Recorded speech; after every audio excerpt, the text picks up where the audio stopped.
We're starting a brand new series called Today.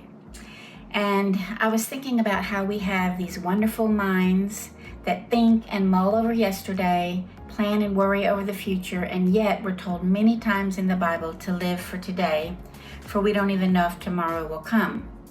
Sounds like a good plan, but who does this and how is this possible? It seems there would be so much peace if we could do it, live for today, but can we? I decided to find out.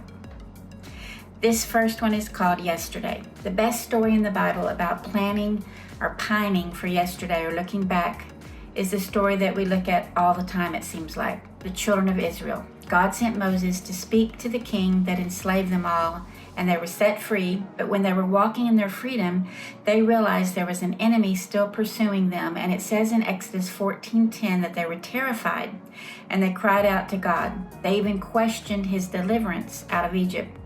And then they said the unthinkable. They said it would have been better for them to serve the Egyptians than to die in the desert. There's so much loaded in that statement. It was clearly God's doing that set them back on the road to freedom from those that enslaved them. But now when they're in need and fear, they think God's provision wasn't enough because that enemy's still behind them and after them.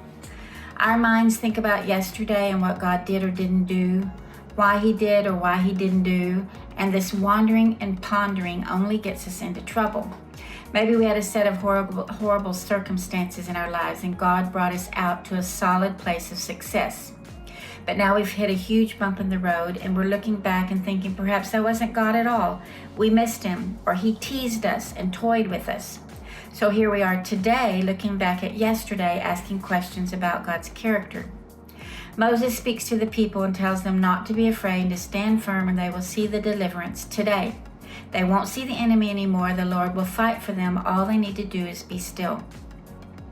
If the Lord fought for us yesterday, he will fight for us today. And if we think he fought then and abandoned us yesterday, then we're not standing firm or being still.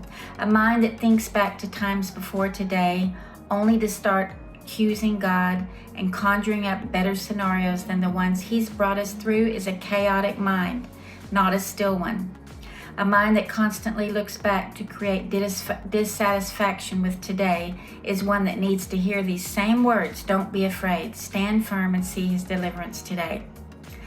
God then tells Moses to raise his hands over the sea before them, to divide the waters so the people can walk across the dry land. You know the story.